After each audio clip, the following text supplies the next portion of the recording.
నమస్కారం వార్తలకు స్వాగతం. తెలుగు వైభవాన్ని ప్రపంచానికి చాటేలా భావితరాలకు అందించేలా అమరావతిని అభివృద్ధి చేయాలని ముఖ్యమంత్రి నారా చంద్రబాబు నాయుడు స్పష్టం చేశారు. రాజధానిలో సెల్ఫ్ ఫైనాన్స్ ప్రాజెక్టులను చేపట్టేలా అధికారులు దృష్టి సారించాలని ఆదేశించారు. నీరుకొండలో చేపట్టబోయే ప్రాజెక్టును అత్యంత సుందరమైన ప్రాంతంగా తీర్చిదిద్దాలని, భవిష్యత్తులో క్రీడారంగం అతిపెద్ద ఆదాయ వనరు కాబోతోందని తెలిపారు. రాష్ట్ర సచివాలయంలో సీఎం చంద్రబాబు అధ్యక్షతన 59వ CRDA అథారిటీ సమావేశం జరిగింది. ఈ సమావేశంలో రాజధానిలోని వివిధ సంస్థలకు జరపాల్సిన భూ కేటాయింపులు, సెక్రటేరియట్, HOD భవనాల్లో కల్పించాల్సిన మౌలిక వసతుల కల్పనపై చర్చించారు. CRDA నుంచి వచ్చిన వివిధ ప్రతిపాదనలను CRDA అథారిటీ సమావేశం ఆమోదించింది. ఈ సందర్భంగా ముఖ్యమంత్రి చంద్రబాబు మాట్లాడుతూ, రాజధాని పరిధిలోని నీరుకొండ వద్ద చేపట్టే టూరిజం ప్రాజెక్టును ప్రతిష్టాత్మకంగా చేపట్టాలన్నారు. మొత్తంగా 167 ఎకరాల విస్తీర్ణంలో టూరిజం అభివృద్ధికి చర్యలు చేపట్టాలని, పర్యాటకులను ఆకర్షించే విధంగా ప్రణాళికలు సిద్ధం చేయడంతో పాటు తెలుగు వైభవాన్ని చాటేలా ఈ ప్రాంతాన్ని అభివృద్ధి చేయాలన్నారు. ఈ ప్రాజెక్టులో వాటర్ ఫ్రంట్, కల్చరల్ సెంటర్ తదితర విభాగాలు వస్తాయన్నారు. పర్యాటకంతో పాటు నిత్యం రకరకాల కార్యక్రమాలు నిర్వహించుకునే వాతావరణం ఉండేలా చూడాలన్నారు. హోటళ్లను ఏర్పాటు చేయాలని, అమ్యూజ్మెంట్ పార్కులను అభివృద్ధి చేయాలని, అత్యంత ఆకర్షణీయంగా తీర్చిదిద్దేలా ఆ ప్రాంతాన్ని డిజైన్ చేయాలన్నారు. అమరావతిలోకి సెల్ఫ్ ఫైనాన్స్ ప్రాజెక్టులను తీసుకురావాలని, రాజధానిలో పెట్టుబడులు పెట్టేందుకు ప్రముఖ సంస్థలు ఆసక్తి చూపుతున్నాయన్నారు. ఇలాంటి వారితో నిరంతరం సంప్రదింపులు జరుపుతూనే ఉండాలని సూచించారు. ఓవైపు రాజధానిలో పనులను త్వరితగతిన చేపట్టేలా పర్యవేక్షణ చేస్తూనే పెట్టుబడులు పెట్టే సంస్థలతో నిత్యం సంప్రదింపులు జరుపుతూనే ఉండాలన్నారు. అమరావతిలో నిర్మించబోతున్న తెలుగు కల్చరల్ సెంటర్కు మంచి పేరును పరిశీలించాలన్నారు. రాజధానిలో కన్వెన్షన్ సెంటర్ ఏర్పాటు చేయాలని, ప్రభుత్వ కార్యక్రమాలను నిర్వహించుకునేందుకు ఓ పెద్ద కన్వెన్షన్ సెంటర్ నిర్మించాల్సిన అవసరం ఉందని ముఖ్యమంత్రి అన్నారు. రాష్ట్రాన్ని ఇంటిగ్రేటెడ్ స్ట్రాటజిక్ మెటీరియల్ హబ్గా అభివృద్ధి చేయాలని అధికారులకు ముఖ్యమంత్రి నారా చంద్రబాబు నాయుడు దిశానిర్దేశం చేశారు. ఇందుకు రాష్ట్రంలో బీచ్ శాండ్ వంటి మినరల్స్ ను సమర్థంగా వినియోగించుకోవాలని సూచించారు. వనరుల సద్వినియోగం చేసుకోవాలంటే వాటిపై అవగాహన పెంచుకోవాలని, భవిష్యత్తు డిమాండ్కు అనుగుణంగా స్వల్ప, మధ్య, దీర్ఘకాలిక ప్రణాళికలు రూపొందించాలన్నారు. సచివాలయంలో గనుల శాఖపై సమీక్ష నిర్వహించిన ముఖ్యమంత్రి Chandrababu Andhra Pradesh titanium strategic materials mission రూపకల్పన, పెట్టుబడులు తదితర అంశాలపై అధికారులతో చర్చించారు. ఈ మిషన్ ద్వారా భారీగా పెట్టుబడులు ఆకట్టుకోవడంతో పాటు వేలాది మందికి ఉపాధి అవకాశాలు లభిస్తాయని సీఎం అన్నారు. ఇది రాష్ట్ర పారిశ్రామిక అభివృద్ధికి ఊతంగా నిలుస్తుందన్నారు. ఈ మిషన్ ద్వారా వచ్చే 10 ఏళ్లలో 50,000 కోట్ల పెట్టుబడులు, 40,000 ఉద్యోగాల సాధనే లక్ష్యం కావాలన్నారు. రేర్ మినరల్స్ విషయంలో కేంద్రం, మిగిలిన రాష్ట్రాలు అనుసరిస్తున్న విధానాలు, వాల్యూ ఎడిషన్ పైన మరింత అధ్యయనం చేయాలని అధికారులకు సీఎం స్పష్టం చేశారు. రాష్ట్రంలోని తీర ప్రాంతంలో లభించే బీచ్ శాండ్ మినరల్స్ దేశంలోనే అత్యంత విలువైనవని, వీటిలో ప్రధానంగా ilmenite, rutile, zircon, monazite, garnet, sillimanite వంటి ఖనిజాలు ఉన్నాయని అధికారులు ముఖ్యమంత్రికి తెలిపారు. బీచ్ శాండ్ మినరల్స్ ఉత్పత్తులు పెయింట్స్, కాస్మెటిక్స్, ఔషధ పరిశ్రమ, ఏరోస్పేస్, రక్షణ రంగం, శస్త్రచికిత్స, సెరామిక్స్, ఎలక్ట్రానిక్స్, అణు ఇంధనం, అణు రియాక్టర్ భాగాల వంటి కీలక పరిశ్రమలకు అవసరమవుతాయని వివరించారు. రాష్ట్రంలో లభిస్తున్న మినరల్స్ను సమర్థవంతంగా వినియోగించుకునేందుకు 3 ముఖ్యమైన ప్రాసెసింగ్ పార్కులను ఏర్పాటు చేయాలని అధికారులు ఈ సందర్భంగా ప్రతిపాదనలు ముఖ్యమంత్రి ముందుంచారు. అందులో ఒకటి శ్రీకాకుళంలో టైటానియం పార్కు, సంవత్సరానికి 15 లక్షల టన్నుల ఉత్పత్తి లక్ష్యం. రెండవది అనకాపల్లిలో రేర్ ఎర్త్ కారిడార్, సంవత్సరానికి 25,000 టన్నుల ఉత్పత్తి లక్ష్యం. మూడవది మచిలీపట్నంలో సమగ్ర టైటానియం రేర్ ఎర్త్ కారిడార్. ఈ సమీక్షలో మంత్రి కొల్లు రవీంద్ర, మైనింగ్, ఎక్సైజ్ శాఖ ముఖ్య కార్యదర్శి ముఖేష్ కుమార్ మీనా, ఇతర ఉన్నతాధికారులు పాల్గొన్నారు. రాష్ట్రంలో పెరుగుతున్న ఎండల తీవ్రతను దృష్టిలో ఉంచుకుని ఎటువంటి ప్రాణ, పశు నష్టం జరగకుండా అన్ని ముందస్తు జాగ్రత్తలు తీసుకోవాలని రాష్ట్ర హోం, విపత్తు నిర్వహణ శాఖ మంత్రి వంగలపూడి అనిత అధికారులను ఆదేశించారు. హీట్ వేవ్ మరణాలు లేకుండా శాఖల వారీగా యాక్షన్ ప్లాన్ అమలు చేయాలని ఆదేశించారు. విపత్తు నిర్వహణ సంస్థ మరియు RTGS నుండి అందే వడగాల్పుల హెచ్చరికలను ఎప్పటికప్పుడు ప్రజలకు చేరవేస్తూ వారిని అప్రమత్తం చేయాలని కలెక్టర్లకు మంత్రి సూచించారు. ఒక్క ప్రాణం కూడా వడదెబ్బ వల్ల పోకూడదనే లక్ష్యంతో అన్ని శాఖలు సమన్వయంతో పనిచేయాలని సూచించారు. రాష్ట్రంలో పెరుగుతున్న ఎండలు, వడగాల్పుల తీవ్రతపై తాడేపల్లి APSDMA కార్యాలయంలో కలెక్టర్లు మరియు వివిధ శాఖల అధికారులతో హోంమంత్రి వంగలపూడి అనిత సమీక్ష నిర్వహించారు. హీట్ వేవ్ యాక్షన్ ప్లాన్ 2026ను ఆవిష్కరించారు. ముఖ్యంగా సెంట్రల్ ఆంధ్ర, రాయలసీమ ప్రాంతాల్లో సాధారణం కంటే ఎక్కువ ఉష్ణోగ్రతలు నమోదయ్యే అవకాశం ఉన్నందున అధికారులు నిరంతరం అప్రమత్తంగా ఉంటూ ఎక్కడా ప్రాణనష్టం జరగకుండా చూడాలని ఆదేశించారు. ఆసుపత్రుల్లో ప్రత్యేక బెడ్లు, మందులు సిద్ధం చేయడంతో పాటు నిరంతర త్రాగునీటి సరఫరా, చలివేంద్రాల ఏర్పాటు, పశువుల రక్షణ మరియు కార్మికుల భద్రతపై ప్రత్యేక దృష్టి సారించాలని స్పష్టం చేశారు. ప్రజలందరూ తగిన జాగ్రత్తలు తీసుకోవాలని, ఎండ తీవ్రత దృష్ట్యా ప్రభుత్వం తీసుకున్న సూచనలను పాటించాలని హోంమంత్రి అనిత ప్రజలకు సూచించారు. పోలవరం సహా రాయలసీమ, ఉత్తరాంధ్ర ప్రాజెక్టులను ఓ క్రమ పద్ధతిలో పూర్తి చేసేలా కార్యాచరణ ప్రణాళికను సిద్ధం చేసుకున్నామని జలవనరుల శాఖ మంత్రి నిమ్మల రామానాయుడు తెలిపారు. ఇరిగేషన్ రంగానికి గతంలోనూ ఇప్పుడు పెద్దపీట వేసి అవి పూర్తయ్యేలా చేస్తోంది కూటమి ప్రభుత్వమేనన్నారు. ప్రాజెక్టు నిర్మాణ నాణ్యతపై గానీ భద్రతా ప్రమాణాలు పాటించడంలో ఎక్కడా రాజీ పడే ప్రసక్తే లేదన్నారు. పోలవరం ప్రాజెక్టు నిర్మాణ పనులను మంత్రి నిమ్మల రామానాయుడు పరిశీలించారు. పనుల పురోగతిపై మంత్రి అధికారులతో చర్చించి పలు సూచనలు చేశారు. ఈ సందర్భంగా మంత్రి మీడియాతో మాట్లాడుతూ పోలవరం ప్రాజెక్టు నిర్మాణాల నాణ్యత విషయంలో ఎక్కడ రాజీపడే ప్రసక్తే ఉండకూడదని చంద్రబాబు సూచించారన్నారు. గత ప్రభుత్వంలో కీలకమైన డయాఫ్రమ్ వాల్ ధ్వంసమైందని, నాణ్యత, ప్రజా భద్రతా విషయంలో రాజీ పడకూడదని కొత్త డయాఫ్రమ్ వాల్ నిర్మాణం చేపట్టామన్నారు. సిడబ్ల్యూసి డిజైన్స్ ప్రకారమే పోలవరం పనులు జరుగుతున్నాయని, అంతర్జాతీయ ప్యానెల్ ఎక్స్పర్ట్స్ సూచనలు పాటిస్తూ పనులు చేస్తున్నారన్నారు. పోలవరం ప్రాజెక్టు అథారిటీ ప్రతిరోజు డిజైన్ల ప్రకారం జరుగుతున్న పనులను పర్యవేక్షిస్తోందని తెలిపారు. ప్రాజెక్టు పనుల పురోగతిని ఎప్పటికప్పుడు కేంద్రానికి తెలియజేస్తున్నామన్నారు. కొత్త డయాఫ్రమ్ వాల్ 1372 మీటర్లకు గాను 1300 మీటర్లు నేటికి పూర్తయ్యాయని, ఈ నెలాఖరుకి పూర్తవుతుందని చెప్పారు. ఈసీఆర్ఎఫ్ డ్యాం నిర్మాణ ప్రాంతంలో నేలను గట్టిపరిచేలా వైబ్రో కాంపాక్షన్ పనులు పూర్తి చేశామన్నారు. ఈ ఏడాది జూన్ నాటికి కుడి ఎడమల కాలువల అనుసంధాన పనులు పూర్తి చేస్తామని వెల్లడించారు. నాడు 2016లో నిర్వాసితులకు 700 కోట్ల పరిహారం అందించిన చంద్రబాబే మరలా కూటమి ప్రభుత్వం వచ్చాక 2 దఫాలుగా 1900 కోట్లు పంపిణీ చేశారన్నారు. ప్రాజెక్టు నిర్మాణంపై సూచనలు, సలహాలు, విమర్శలు, డిమాండ్స్ వస్తున్న వాటిని మనస్ఫూర్తిగా స్వీకరిస్తామన్నారు. ఒక ఆధునిక దేవాలయంగా ఈ కూటమి ప్రభుత్వం పనిచేస్తున్నటువంటి పరిస్థితి. రేపటి భవిష్యత్తులో ఈ ఆంధ్రప్రదేశ్ రాష్ట్రం యొక్క దశ దిశ మార్చేటువంటి ప్రాజెక్టు పోలవరం ప్రాజెక్టు. ఒక కరువు రహిత రాష్ట్రంగా మార్చేటువంటి ప్రాజెక్టు. ఈ రాష్ట్రానికి ఒక వరం పోలవరం ప్రాజెక్టు. అటువంటి పోలవరం ప్రాజెక్టు ద్వారానే రేపటి భవిష్యత్తులో ప్రతి ఎకరం కూడా సస్యశ్యామలం అవుతుందనేటువంటి ఉద్దేశంతో గౌరవ ముఖ్యమంత్రి చంద్రబాబు నాయుడు గారు ఆనాడు 14-19లో 5 సంవత్సరాలు 72% ప్రతి సోమవారం పోలవరంగా మార్చుకుని పనులు పూర్తి చేస్తే, మరి తర్వాత వచ్చినటువంటి ప్రభుత్వం 1924లో ఆ యొక్క పోలవరం ప్రాజెక్టుని విధ్వంసం చేసి, డయాఫ్రమ్ వాల్ అయితే మొత్తం ధ్వంసం చేసి, స్వయంగా శాసనసభలో సైతం ఆ రోజునటువంటి ముఖ్యమంత్రి కానీ ఆ రోజునటువంటి ఇరిగేషన్ శాఖ మంత్రులు పోలవరం ఎప్పుడు పూర్తవుతుందో చెప్పలేము అని పోలవరం ప్రాజెక్ట్ని ప్రశ్నార్థకం అయిపోయినటువంటి దశలో పోలవరం ప్రాజెక్టుని ఇంకా భవిష్యత్తులో మనం చూడలేము అనేటువంటి విధంగా పోలవరంపై ఆశలు తెలుగు ప్రజలు వదులుకుంటున్నటువంటి దశలో కూటమి ప్రభుత్వం అధికారంలోకి వచ్చాక మళ్ళీ పడకేసినటువంటి ఆ పోలవరం ప్రాజెక్టుని మళ్ళీ చంద్రబాబు నాయుడు గారి పట్టాలెక్కించి మళ్ళీ ఈరోజు పోలవరం ప్రాజెక్టుకి ఒక దశ దిశ విధంగా ఒక షెడ్యూల్ని రేపు 2027 కల్లా పూర్తి చేయాలనే లక్ష్యంతో ఆయన ఇప్పటికే పోలవరం ప్రాజెక్టుని మరి 3 సార్లు స్వయంగా ఫీల్డ్ విజిట్కి వచ్చి ఇక్కడ రివ్యూ చేసి ప్రతి 10 రోజులకు ఒకసారి సెక్రటరియట్లో రివ్యూ చేసుకుంటూ ఈ పనుల్ని ముందుకు తీసుకెళ్తూ ఉన్నాం. ఖచ్చితంగా రేపు రాబోయేటువంటి 2027వ సంవత్సరం ఆంధ్రప్రదేశ్ రాష్ట్ర తెలుగు జాతిలో ఒక సువర్ణాధ్యాయం సృష్టించేటువంటి సంవత్సరం. ఈ యొక్క పోలవరం అనేటువంటి కళ రేపు 2027లో నెరవేరబోతోంది.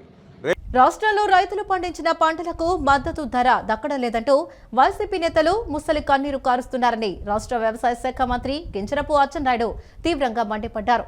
కూటమి ప్రభుత్వంపై కావాలనే తప్పుడు ప్రచారం చేస్తూ ప్రజలను తప్పుదోవ పట్టించే ప్రయత్నం చేస్తున్నారని ఆయన ఆగ్రహం వ్యక్తం చేశారు.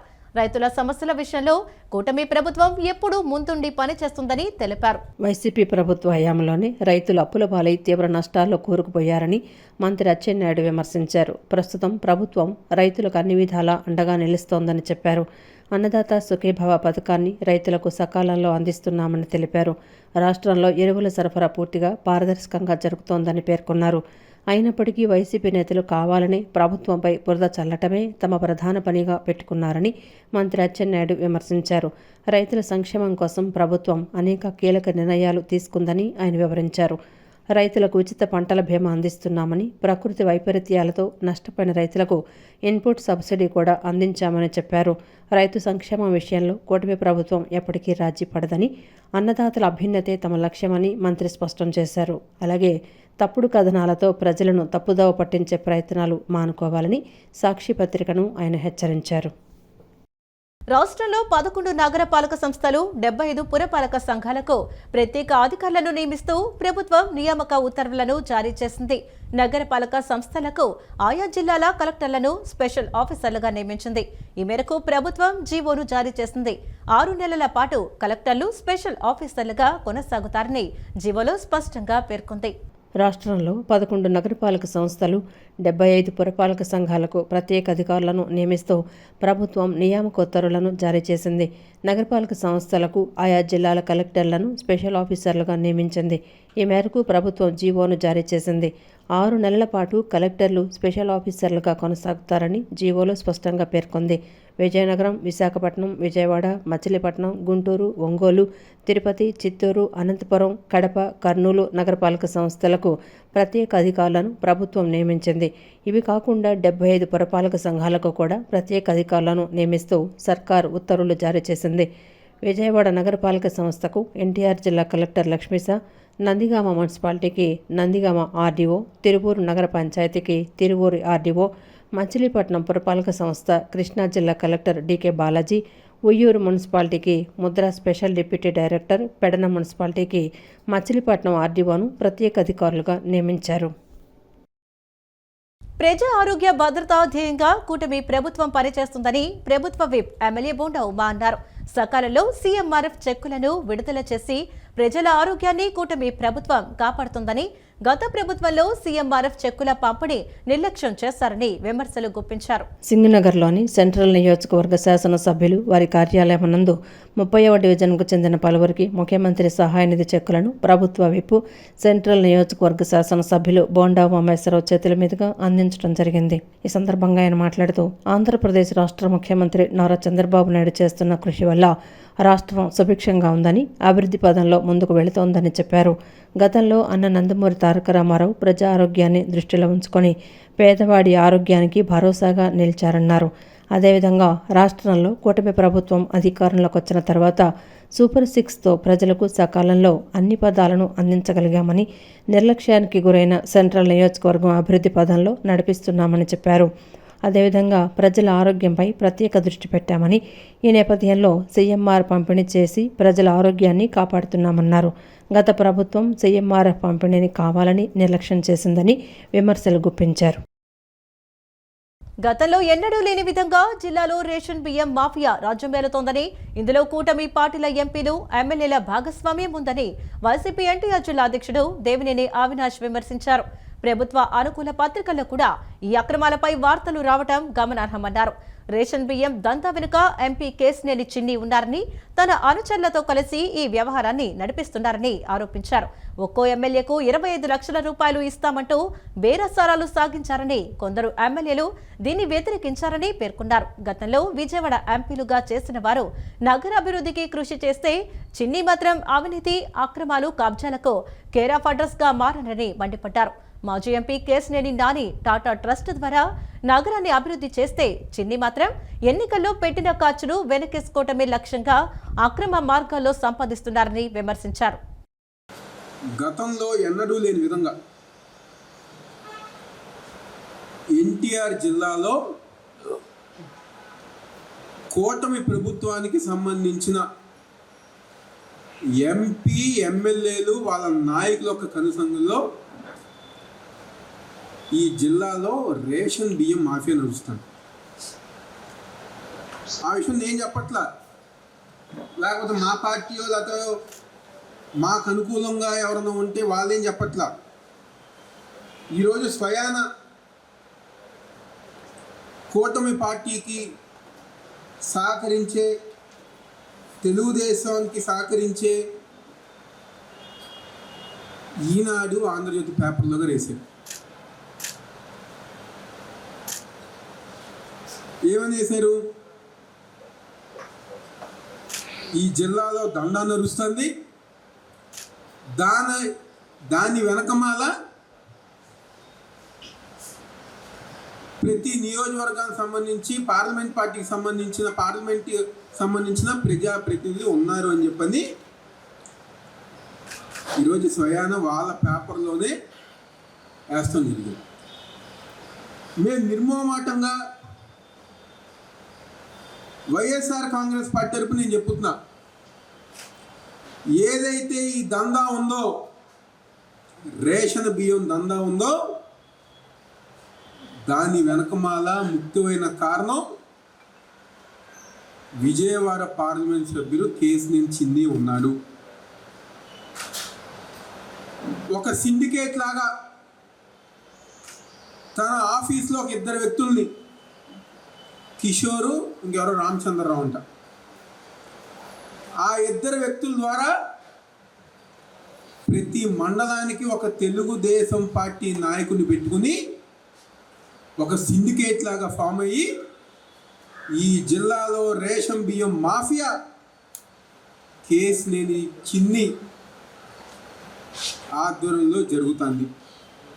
విజయవాడ సమీపంలో రాయనపాడు రైల్వే స్టేషన్ ముఖ చిత్రం పూర్తిగా మారింది.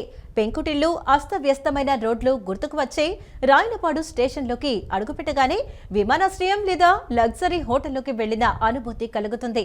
అమృత్ స్టేషన్ పథకంలో భాగంగా రాయనపాడు రైల్వే స్టేషన్ను మొదటి దశలో సుమారు 20 కోట్ల రూపాయల వ్యయంతో అభివృద్ధి చేస్తారు.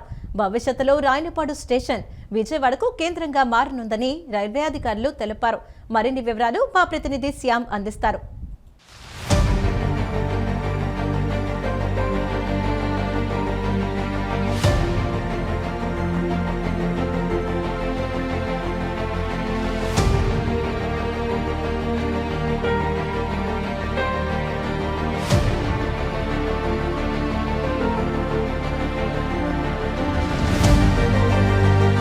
అమృత్ స్టేషన్లో భాగంగా విజయవాడలో సమీపంలోని రాయనపాడు రైల్వే స్టేషన్ని అత్యంత సుందరంగా తీర్చిదిద్దారు. మొత్తం మొదటి ఫేజ్లో 20 కోట్ల మేర రూపాయల నిధులతో ఈ స్టేషన్ కూడా అభివృద్ధి చేస్తున్నారు. ప్రస్తుతం ఈ స్టేషన్ ఏ విధంగా ఉంది అనేది మనతో మాట్లాడేందుకు రైల్వే అధికారులు మనతో పాటు ఉన్నారు. సార్, ఈ స్టేషన్లో ఎటువంటి సదుపాయాలు ఉన్నాయి?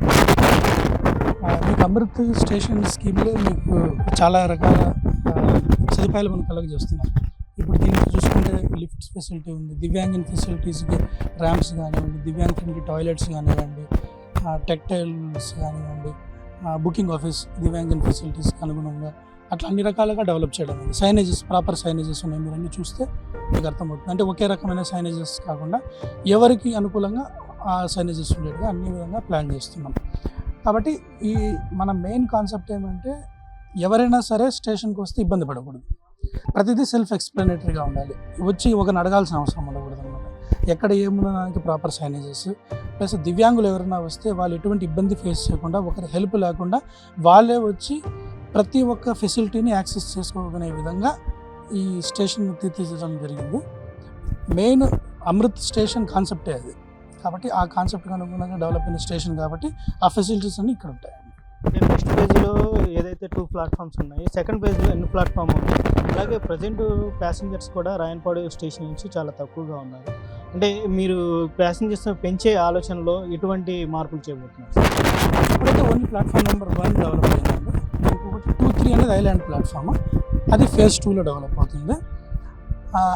బేసిక్గా ఏమంటే ఇప్పుడు మీకు 9 pairs అంటే మొత్తం 18 ట్రైన్స్, దాంట్లో డైలీ ఉన్నాయి, నాన్ డైలీ ఉన్నాయి, ప్యాసింజర్ ట్రైన్స్ ఉన్నాయి. ఇవన్నీ ఇక్కడ డీల్ చేయడం జరుగుతుంది.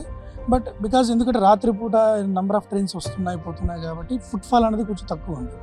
ఇప్పుడు ఏమంటే 200 దగ్గర ఉంది ఫుట్ఫాల్. ఫ్యూచర్లో చూసుకుంటే ఆక్యుపెన్సీ పెరిగే కొద్దీ మనం ఫెసిలిటీస్ పెంచుతాం. లైక్ ఇప్పుడు క్యాటరింగ్ ఫెసిలిటీ కోసం ఇక్కడ స్పేస్ పెట్టాం. ఇక్కడ మీకు ఫుడ్ ప్లాజా కానీ క్యాటరింగ్ ఫెసిలిటీస్ తీసుకురావచ్చు. ఇంకొంచెం ఓపెన్ స్పేసెస్ కొన్ని ఎక్కువ పెట్టాం. అంటే ఏమన్నా ఓఎస్ఓపి స్టాల్స్ కానీ రావాలి అంటే మీకు ఫుట్ఫాల్ పెరగాలి. నెంబర్ ఆఫ్ ట్రైన్స్ కూడా పెంచుతాం.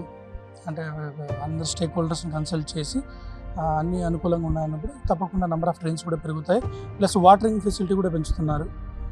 అన్నీ అనుకూలంగా పెరిగితే కనుక మీకు ప్యాసింజర్స్కి ఉపయోగపడుతుంది స్టేషన్, ప్లస్ ఏరియా కూడా డెవలప్ అవుతుంది. ఇప్పుడు మీరు చూసుకుంటే రాయనపాడు చుట్టుపక్కల పెద్దగా డెవలప్మెంట్ లేదు. ఎప్పుడైనా సరే రైల్వే స్టేషన్ ఉండి అక్కడ ప్యాసింజర్ మూవ్మెంట్ ఉంది అంటే అది ఒక కల్చరల్ సెంటర్గానో ఒక అర్బన్ సెంటర్గా డెవలప్ అయిన దాఖలాలు ఉన్నాయి. అదేవిధంగా వీఆర్ ఆల్సో ఎక్స్పెక్టింగ్ రాయనపాడు కూడా ఫ్యూచర్లో డెవలప్ అవుతుంది. విజయవాడ రద్దీని తగ్గించడానికి శాటిలైట్ స్టేషన్లు కూడా ఏర్పాటు చేస్తున్నారు. అంటే గుణదల కానీ రాయనపాడు కానీ గన్నవరం కానీ ఈ స్టేషన్లు ఏర్పాటు చేస్తున్నారు. అయితే ఏంటంటే మనకి ఇక్కడ వచ్చే నష్టం ఏంటంటే ఈ శివారు ప్రాంతాలు ఏర్పాటు చేయడం వల్ల ట్రాన్స్పోర్ట్ అనేది ఇబ్బంది అవుతుంది. అంటే ఇక్కడ నుంచి ఒక లోకల్ ట్రైన్ విజయవాడకి ఇట్లాంటి ఏమైనా ఫెసిలిటీస్ ఏర్పాటు చేస్తే ఇంకా రద్దీ కూడా పెరిగే అవకాశం ఉంది ఇట్లాంటి శివారు స్టేషన్కి అని చెప్పి ప్రజల్లో ఒక ఉంది. దీని గురించి ఏం చెప్తారు? మళ్ళీ ఇక్కడ నుంచి లోకల్ ట్రైన్ ఉన్నప్పుడు ఇదే ట్రైన్ తీసుకెళ్ళచ్చు కదండి. మళ్ళీ వేరే లోకల్ ట్రైన్ ఎందుకు? బేసిక్గా ఏమంటే మీరు ఎప్పుడైనా సరే శివారు ప్రాంతాల్లో డెవలప్ చేసినప్పుడు ఆ ప్రాబ్లం ఉంటుంది. మీకు లింగంపల్లికి అదే ప్రాబ్లం ఉంది, చర్లపల్లికి అదే ప్రాబ్లం ఉంది. But over a period of time ప్రజలు యాక్సెప్ట్ చేస్తారు. ఎందుకంటే మన ఛాలెంజెస్ మనకు ఉన్నాయి. విజయవాడలో ఉన్న ఛాలెంజెస్ కొంచెం క్లియర్ చేయాలి అంటే తప్పకుండా మనకు శాటిలైట్స్ కావాలి. అదర్వైజ్ ఫ్యూచర్లో మనం పెరిగే ట్రాఫిక్ని కానీ పెరిగే నెంబర్ ఆఫ్ ట్రైన్స్ని కానీ డీల్ చేయలేము. ఆ విధంగా వచ్చినవి ఈ కాన్సెప్ట్. ఇది శివారు ప్రాంతం కాబట్టి కొంచెం టైం పడుతుంది డెవలప్ అవ్వడానికి. బట్ మనం ఆల్రెడీ ఏపీఎస్ఆర్టీసీతో డీల్ చేస్తున్నాం, వాళ్ళను రిక్వెస్ట్ చేస్తున్నాం, లోకల్ ట్రాన్స్పోర్ట్స్ వాళ్ళతో కూడా మాట్లాడుతున్నాం. 90% ఆఫ్ ప్రాబ్లమ్స్ మీకు ఇది ఇనాగ్రేట్ అయిన తర్వాత సాల్వ్ అయిపోతాయి. ఫ్యూచర్లో మీకు ఏమన్నా ఇక్కడ సెక్యూరిటీ ఇష్యూస్ ఉన్నాయంటున్నారు, దాన్ని కూడా మనం ఆర్పిఎఫ్ డెప్యూట్ చేసి ప్రాపర్ సెక్యూరిటీ అరేంజ్మెంట్ కూడా చేస్తాం. ఇది విజయవాడ రద్దీని తగ్గించే భాగంలో రాయనపాడు రైల్వే స్టేషన్ కూడా అమృత స్టేషన్లో భాగంగా పెద్ద ఎత్తున కూడా డెవలప్మెంట్ చేశారు. ప్యాసింజర్లు ముందు కూడా భవిష్యత్తులో పెరిగే అవకాశం ఉందని, దానికి తగ్గట్లు మరిన్ని ఏర్పాట్లు కూడా చేస్తామని, సెకండ్ ఫేజ్లో మరిన్ని ప్లాట్ఫామ్లు పెంచుదామని చెప్పి రైల్వే అధికారులు చెప్తున్న పరిస్థితి. వీడియో జర్నలిస్ట్ వెంకటతో శ్యామ్, సిటీ న్యూస్, రాయనపాడు.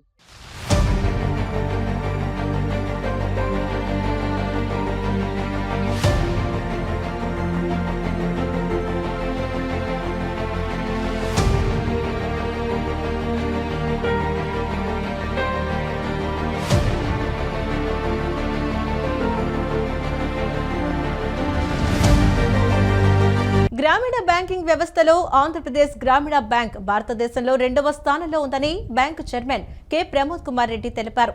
1,32,000 కోట్ల రూపాయల వ్యాపారంతో 1,32,00,000 మంది ఖాతాదారులను కలిగి ఉందన్నారు.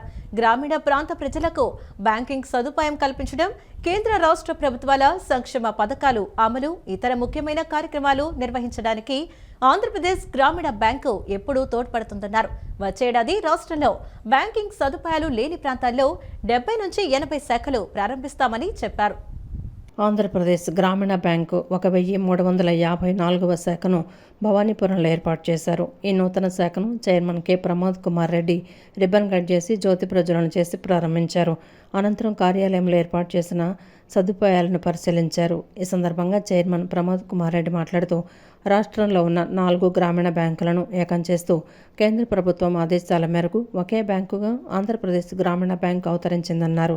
రైతులకు, చిన్న మధ్యతరహా పరిశ్రమలకు, డ్వాక్రా సంఘాలకు బ్యాంకింగ్ సదుపాయాలు బ్యాంక్ అందిస్తోందన్నారు. వ్యవసాయదారుల ఆదాయం పెంచేందుకు రాష్ట్ర ప్రభుత్వం ప్రవేశపెట్టే పథకాలను ఏపీ గ్రామీణ బ్యాంక్ అమలు చేస్తోందన్నారు. రైతులకు పంట రుణాలు, చిన్న చేతి వృత్తిదారులకు విశ్వకర్మ రుణాలు, డ్వాక్రా సంఘాలకు రుణాలిస్తున్నామని తెలిపారు. వచ్చే ఏడాది 70 నుంచి 80 శాఖలు బ్యాంకింగ్ సదుపాయాలు లేని చోట ప్రారంభిస్తామన్నారు.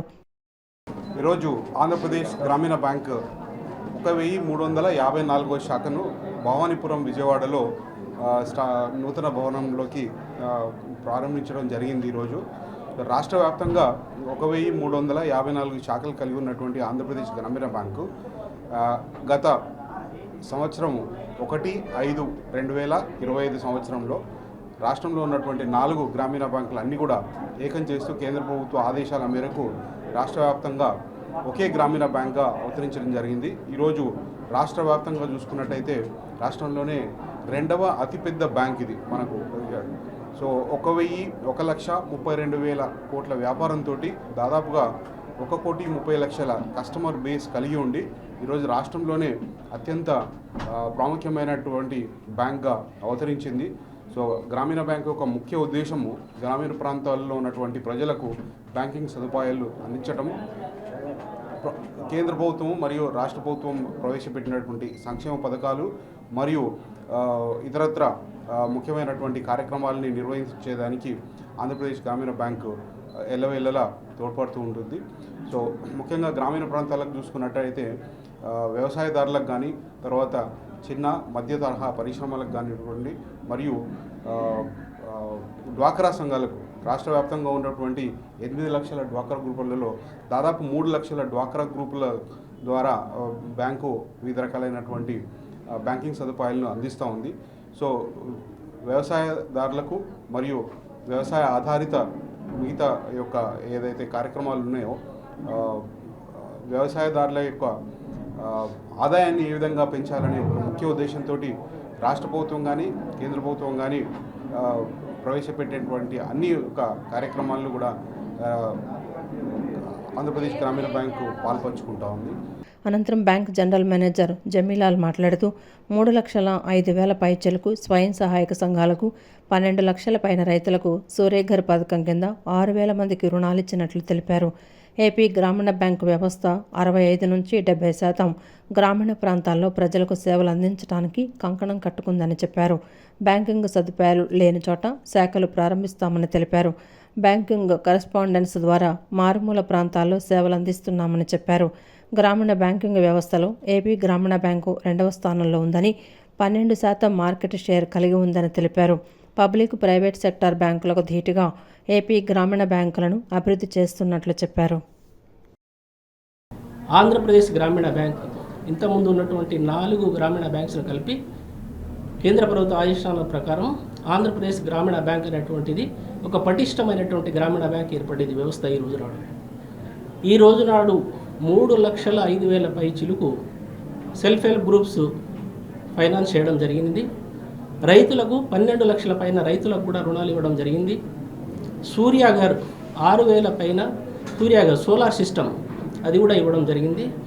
ఆంధ్రప్రదేశ్ గ్రామీణ బ్యాంక్ అనేటువంటి వ్యవస్థ 65% 65 నుంచి 70% గ్రామీణ ప్రాంతాల్లో సర్వీస్ చేయడానికి కంకణం కట్టుకున్నటువంటి ఆంధ్రప్రదేశ్ గ్రామీణ బ్యాంక్ అభివృద్ధి దినాదిన అభివృద్ధి ఏదైతే డౌన్ టుడెన్ ఏదైతే బ్యాంకింగ్ సర్వీస్ ఎక్కడైతే మనకు రీచ్ కాలేదో అటువంటి ప్లేసెస్ కూడా బ్రాంచెస్ ఓపెన్ చేయడం జరుగుతుంది. బీసీ కాన్సెప్ట్ అనేటువంటిది బ్యాంకింగ్ కరెస్పాండెన్స్ అంటే ఇంకా మారుమూల ప్రాంతానికి కూడా బ్యాంకింగ్ కరెస్పాండెన్స్ ద్వారా బ్యాంకింగ్ సర్వీస్ను ఉపయోగించుకోవాల్సిన ఆంధ్రప్రదేశ్ గ్రామీణ బ్యాంక్ ముందు స్థానంలో ఉంది. ఈ రోజు నాడు చూసినట్టయితే గ్రామీణ బ్యాంక్ వ్యవస్థ మన భారతదేశంలోనే 2వ స్థానంలో ఉంది. మహిళా దినోత్సవం వేళ 2 కంటే ఎక్కువ మంది పిల్లలను కనాలని ముఖ్యమంత్రి పిలుపునివ్వడాన్ని తాము ఖండిస్తున్నామని 5వ రాష్ట్ర కార్యదర్శి సావిత్రి అన్నారు. మహిళలకు ఇస్తామన్న 1,500 రూపాయల హామీని అమలు చేయకుండా ఎక్కువ మంది పిల్లల్ని కన్నవారికి 25,000 రూపాయలు ఇస్తామనటం హాస్యాస్పదమన్నారు. ప్రభుత్వం ఇలాంటి ఆచరణ సాధ్యం కాని ప్రకటనలు మానుకోవాలని డిమాండ్ చేశారు. విజయవాడలోని బాలచో భవనంలో 5వ ఆధ్వర్యంలో విలేకరుల సమావేశం నిర్వహించారు. ఈ సందర్భంగా 5వ రాష్ట్ర కార్యదర్శి సావిత్రి మాట్లాడుతూ మహిళా దినోత్సవం వేళ 2 కంటే ఎక్కువ మంది పిల్లలను కనాలని ముఖ్యమంత్రి పిలుపునివ్వడాన్ని తాము ఖండిస్తున్నామని చెప్పారు.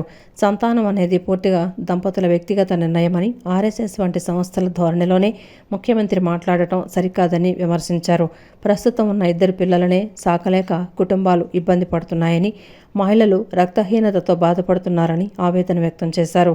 మహిళలకు ఇస్తామన్న 1,500 రూపాయల హామీని అమలు చేయకుండా ఎక్కువ మంది పిల్లల్ని కన్నవారికి 25,000 ఇస్తామనటం హాస్యాస్పదమని ఆమె పేర్కొన్నారు. గత 4 రోజుల కిందట చంద్రబాబు నాయుడు గారు ఒక ప్రకటన ఇవ్వడం జరిగింది. అంతర్జాతీయ మహిళా దినోత్సవం సందర్భంగా ఈరోజు రాష్ట్రంలో జనాభాను పెంచాలని చెప్పేసి మహిళలకందరికీ ఒక పిలుపిచ్చారు. 3, 4 పిల్లలను కనమని. ఆ కనమని చెప్పేదానికి చంద్రబాబు నాయుడు గారికి ఆ అర్హత లేదు అని చెప్తున్నాం. ఎవరైతే పిల్లలు కనాలా, ఎంతమంది కనాలన్నది ఆ తల్లులకే ఉంది ఆ హక్కు అనేది కూడా ఈ సందర్భంగా తెలియజేస్తున్నాం.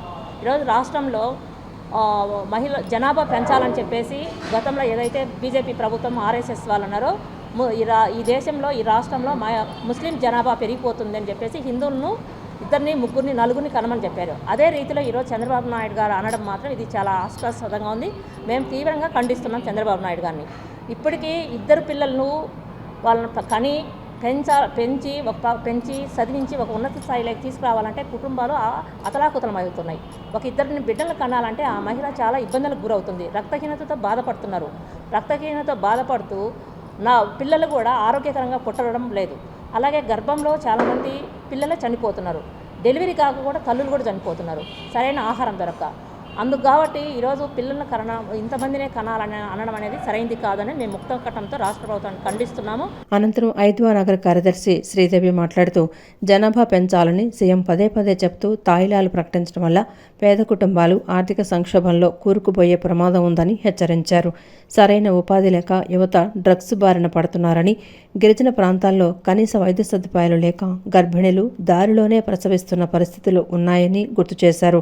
ప్రభుత్వం ఇలాంటి ఆచరణ సాధ్యం కాని ప్రకటనలు మానుకోవాలని వారు డిమాండ్ చేశారు. ముఖ్యమంత్రి గారు పదే రాష్ట్రంలో జనాభాని పెంచాలి అని చెప్పేసి మాట్లాడుతున్నారు. 3 లేదా 4 సంతానం కనుక కలిగితే వాళ్ళకి 25,000 రూపాయలు ఇస్తామని, అట్లాగే నెలకి 1,000 రూపాయలు ప్రతి నెల అందిస్తామని, 18 సంవత్సరాలు వయసు వరకు కూడా వాళ్ళకి ఉచిత విద్యను అందిస్తామని చెప్పేసి ముఖ్యమంత్రి గారు ప్రకటించారు.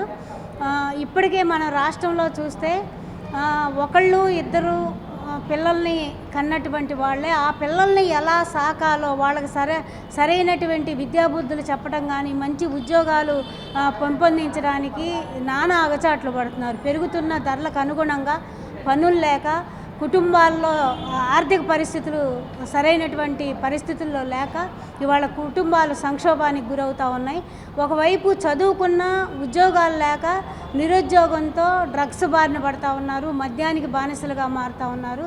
ఇటువంటి పరిస్థితుల్లో ప్రభుత్వం మీరు పిల్లల్ని కనండి అని చెప్పే హక్కు ప్రభుత్వానికి లేదు. విజయవాడ నగరపాలక సంస్థ పరిపాలనా కాలం ఈ నెల 17వ తేదీతో ముగుస్తుందని, చివరి కౌన్సిల్ సమావేశం రేపు జరగబోతోందని సిపిఎం ఫ్లోర్ లీడర్ బోయ సత్యబాబు తెలిపారు. ఇప్పటి వరకు జరిగిన 24 కౌన్సిల్ సమావేశాల్లో సిపిఎం పక్షంగా విజయవాడ నగరాభివృద్ధి, ప్రజా సమస్యలపై 397 ప్రకటనలు చేయడం జరిగిందని, 54 ప్రశ్నలు పౌరుల సమస్యలపై ఈ 5 ఏళ్లలో ప్రస్తావించడం జరిగిందన్నారు. రేపు జరగబోతున్న కౌన్సిల్ సమావేశంలో 2 ప్రశ్నలు, 29 ప్రతిపాదనలు చేస్తామని అన్నారు. నగరంలో ప్రతిపాదించిన 12 రిజర్వాయర్ల పైన పనులు జరగక పెండింగ్ లో పడిపోయిందన్నారు. నగరాభివృద్ధి ఏ దిశలో వెళుతోందనేది ఈ 5 ఏళ్లు వైసీపీ పరిపాలన, 2 ఏళ్లు కూటమి రాష్ట్ర పరిపాలన చూస్తే అర్థమవుతుందన్నారు. స్ట్రాంగ్ వాటర్ డ్రైన్ల నిర్మాణానికి సంబంధించి 289 కోట్ల రూపాయలు విజయవాడ నగరాభివృద్ధి నిధులు రాష్ట్ర ప్రభుత్వం కొట్టేసిందని చెప్పారు. ఈ 20 నెలల కాలంలో రాష్ట్ర ప్రభుత్వం నుంచి ₹1 కూడా ప్రజా ప్రతినిధులు తేలేకపోయారన్నారు. విజయవాడ నగరపాలక సంస్థ పరిపాలన కాలం ఈ నెల 17వ తేదీతో ముగుస్తుంది. 5 సంవత్సరాలు. చివరి కౌన్సిల్ సమావేశం రేపు జరగబోతుంది.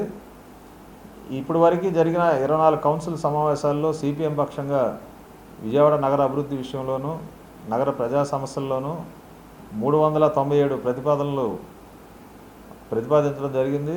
అలాగే 54 ప్రశ్నలు కూడా ఈ 5 ఏళ్లలో పౌరుల యొక్క సమస్యలపై ప్రస్తావించడం జరిగింది. అలాగే రేపు జరగబోతున్న ఈ కౌన్సిల్ సమావేశంలో 13 ప్రశ్నలకి 2 సిపిఎంగా, అలాగే 145 ప్రతిపాదనలకి 29 సిపిఎంగా ప్రతిపాదించాం. ముఖ్యంగా ఈ ప్రతిపాదనలో విజయవాడ నగర ప్రజలకి మార్చి నెల ప్రారంభం అవగానే మరి వేసవి తీవ్రత ఇంకా పెరగకుండానే ప్రజలకి గొంతు నిండుతున్న పరిస్థితి. కృష్ణానది పక్కన ఉన్నా కానీ విజయవాడ నగర ప్రజలకు కనీసం 1 గంటకు పాటు కూడా మంచినీళ్ళు రాని పరిస్థితి నెలకొని ఉంది. నగరంలో ప్రతిపాదించినటువంటి సుమారు 12 రిజర్వాయర్ల పైన పనులు జరగక పెండింగ్లో పడిపోయిన పరిస్థితి ఉంది. అంటే నగర అభివృద్ధి ఏ దిశలో వెళ్తుందనేది ఈ 5 ఏళ్ల కాలం వైసీపీ పరిపాలన, ఈ 2 సంవత్సరాల కాలం కూటమి రాష్ట్ర పరిపాలన చూస్తే అర్థమవుతుంది. మహిళల భద్రత సంక్షేమం గురించి మాట్లాడే నైతిక అర్హత వైసీపీ నాయకులకు లేదని టీడీపీ ఎన్టీఆర్ జిల్లా ఉపాధ్యక్షులు నగరపాలక సంస్థ టీడీపీ మాజీ ఫ్లోర్ లీడర్ కొట్టేటి హనుమంతరావు అన్నారు. మహిళల సంక్షేమం జగన్మోహన్ రెడ్డి పరిపాలనలో అటకెక్కిందని, మహిళలు రోడ్డుపై తిరగాలంటేనే ఆనాడు భయపడ్డారన్నారు. డ్వాక్రా సంఘాలను నిర్వీర్యం చేస్తారన్నారు. నేడు కూటమి ప్రభుత్వ పాలనలో మహిళలు ఆత్మవిశ్వాసంతో ఉన్నారన్నారు. ముఖ్యమంత్రి చంద్రబాబు నాయుడు, ఉప ముఖ్యమంత్రి పవన్ కళ్యాణ్, యువ నాయకులు నారా లోకేష్ మహిళా సాధికారత దిశగా పాలన సాగిస్తున్నారని చెప్పారు. గురునానక్ కాలనీలోని ఎన్టీఆర్ భవన్ విజయవాడ పార్లమెంటు కార్యాలయంలో నేడు నిర్వహించిన విలేకరుల సమావేశంలో టీడీపీ మాజీ ఫ్లోర్ లీడర్ కొట్టేటి హనుమంతరావు మాట్లాడారు. కూటమి ప్రభుత్వ పాలనలో మహిళలు సంతోషంగా లేరంటూ వైసీపీ నాయకులు సజ్జల రామకృష్ణారెడ్డి, ఆర్కే రోజా మహిళా దినోత్సవం రోజున మాట్లాడిన మాటలను తీవ్రంగా ఖండించారు. వైసీపీ ప్రభుత్వ పాలనలో మహిళలు అనేక ఇబ్బందులు పడ్డారన్నారు. మహిళలకు భద్రత కరువైందన్నారు. ముఖ్యమంత్రి చంద్రబాబు నాయుడు, ఉప ముఖ్యమంత్రి పవన్ కళ్యాణ్, యువ నాయకులు నారా లోకేష్ మహిళా సాధికారత దిశగా పాలన సాగిస్తున్నారని చెప్పారు. మహిళా భద్రతకు కూటమి ప్రభుత్వం పెద్దపీట వేస్తోందని, మహిళలు ఆర్థిక స్వావలంబన సాధించే దిశగా అనేక పథకాలను ప్రభుత్వం ప్రవేశపెడుతోందన్నారు.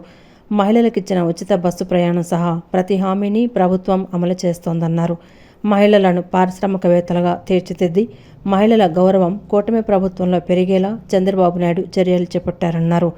ఇవేమీ తెలియని వైసీపీ నాయకులు ఇష్టం వచ్చినట్లు మాట్లాడితే ఆంధ్ర రాష్ట్రంలోని మహిళలు క్షమించరన్నారు. వైసీపీ నాయకులు సజ్జల రామకృష్ణారెడ్డి, ఆర్కే రోజా చేసిన వ్యాఖ్యలు వెంటనే ఉపసంహరించుకోవాలని డిమాండ్ చేశారు. మైనర్ బాలికల్ని చిన్నపిల్లలని చూడకుండా అగత్యాలు పాడిపోయిన సందర్భాలు వైఎస్ఆర్ పార్టీ పాలన సాగినాయి. మరి భూదందాలు, మహిళల పేర్ల మీద భూదందాలు ఉంటే వాటి విలువను ఆధారంగా దౌర్జన్యంగా లాక్కొని వాళ్ళని కొట్టి చిత్రించలు పెట్టిన సంఘటనలు రాష్ట్రంలో జరిగినాయి. ఇవే కాదు, అనేకమైన మహిళలపై జరిగిన అగత్యాలకి దాటి సమాధానం చెప్పాల్సిన అవసరం వీళ్ళిద్దరికి ఉంది.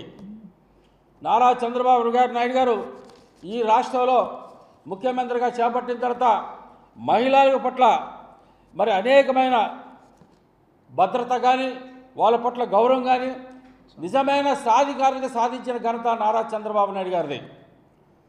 ఇవాళ రాష్ట్రంలోనే మహిళలని ఎవరైనా సరే రోడ్డు మీదకి వెళ్తే ఇలాగ వెనక్కి తిరిగి చూడాలనే భయపడే పరిస్థితి ఇవాళ రాష్ట్రంలో కొనసాగుతుంది. ఇవాళ అటువంటి పద్ధతులు, అటువంటి చట్టాలని, అటువంటిని లా అండ్ ఆర్డర్ కంట్రోల్ చేసిన ఘనత చంద్రబాబు నాయుడు గారిది. ఇవాళ ప్రతి ఇంటికి ఈ రాష్ట్రంలోని వాళ్ళు స్వయంగా ఉపాధి సాధించుకోవాలనే ఆలోచనతో ప్రతి ఇంటికి పారిశ్రామికవేత్తలు తయారవ్వాలి, ప్రతి మహిళ ఆర్థిక అభివృద్ధిలో సాధించాలనే ఆలోచనతో ప్రభుత్వం అనేకమైన మహిళలకు ప్రోత్సహించి ఇవాళ సాధికారిత సాధించి ఇవాళ పారిశ్రామికవేత్తలుగా తయారు చేయడానికి ఇవాళ రాష్ట్ర ప్రభుత్వం కంకణం కట్టుకున్న విషయాన్ని మర్చారా?